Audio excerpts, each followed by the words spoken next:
Well, welcome to another Qantas cooking class. So this is our first class squid.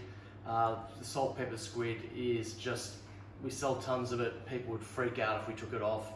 It's all around our first class lounges and premium lounges around the world. And importantly, this dish really came from Rockpool originally. At the front bar, we used to do salt and pepper squid. We then took that into Wokpool, which is my Asian restaurant that I had from '94 right through to past 2000. And then afterwards, Spice Temple was born from that. So, salt pepper squid, classic dish. Egg whites, salted and peppered flour, very simple. Beautiful fresh squid, making sure that nice thick, texture's good, nice spring, nice bounce, super important. We serve it with a Nam Jim. David Thompson first worked me with my first one in 1990, which was awesome.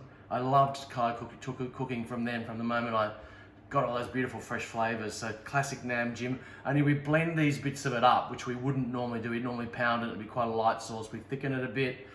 The aioli, very important. I'll show you how to make that soon, and I'll talk to you about the mayonnaise choices. But let's get down on the squid first, because what we do is score the squid. So sort of 45-degree angle, cutting away. Do not cut all the way through, but cut far enough through, about a third of the way through, so that we're going to get some nice curling. And then we do a 45-degree turn and score it again. Okay, first of the dipping sauces, aioli. Now we're doing a roast garlic aioli. This guy's been in the oven for a couple of hours at about 150, and you can see it really caramelizes. All those volatile oils are sort of mellowed out, and you get this incredible rich caramelized garlic flavor, but you get none of the sort of harsh garlic flavor that sticks with you for a long time. This is a great way to make an aioli, and importantly, it just stops that really full-on garlic breath, all the sort of stuff that happens. Beautifully mellow. Oh, I can smell it now, it's just awesome.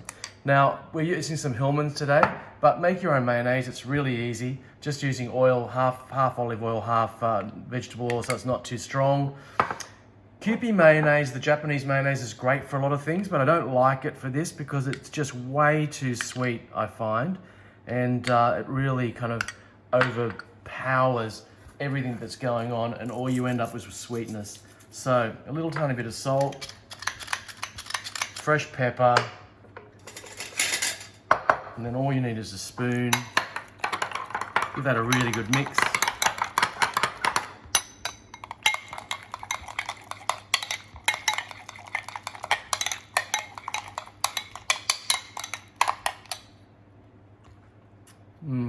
That's just perfect.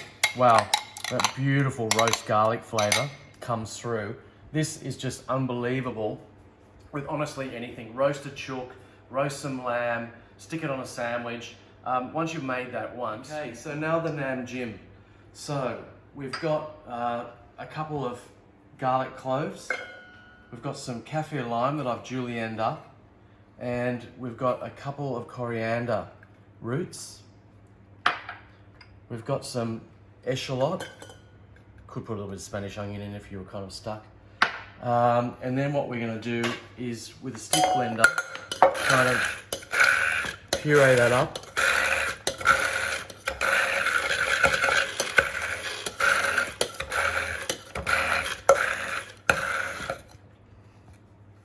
I also need to add in these two little wild green chilies, which are super hot, but fantastic.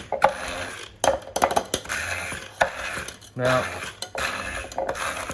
we normally make this at the lounge in massive amounts, so it's a lot easier to kind of get that moving, but it's just as easy to put in some lime juice. Fish sauce, Squid brand's a good solid sauce, and I'm gonna put in about 2 tablespoons almost. Tablespoon and a half. Needs to be salty, absolutely needs to be salty. And then probably about half the amount of palm sugar. That's gonna give us a little bit more liquid to throw all that stuff around so that, as you can see, I can start to kind of end up with a thickish, well pureed up dressing.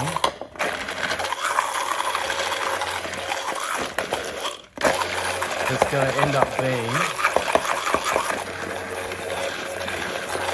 really nice and sharp, really nice and hot, and absolutely beautiful and salty sweet. So let me just have a look at that.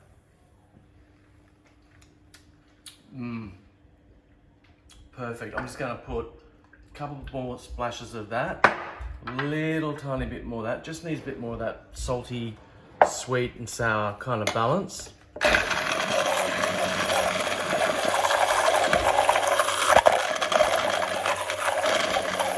that's just about done. Perfect. Okay, so now we're at the pointy end. We've got some beautiful squid scored. We've got the aioli roasted. We've got the nam gem. We've got salt and pepper flour, mixture of flour, white and black pepper. And the trick here, a little egg white that's been whisked just to coat and help the flour stick to the squid. So all we're doing really is kind of just breaking the album up and making it nice and fluffy. That's probably just about there.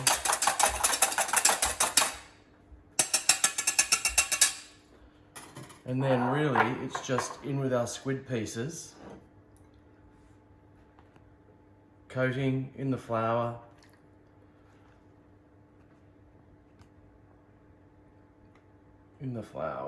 trying to shake off a fair bit of that squid, fair bit of that egg white.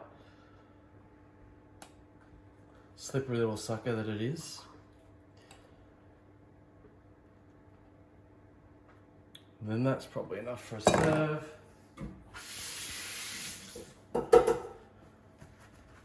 Dry your hands and then just in the flour. Again, just not letting too much stick to it, or just getting a nice amount sticking to it, not too many lumps. And then essentially what we're going to do at about 180 degrees, we're going to fry these guys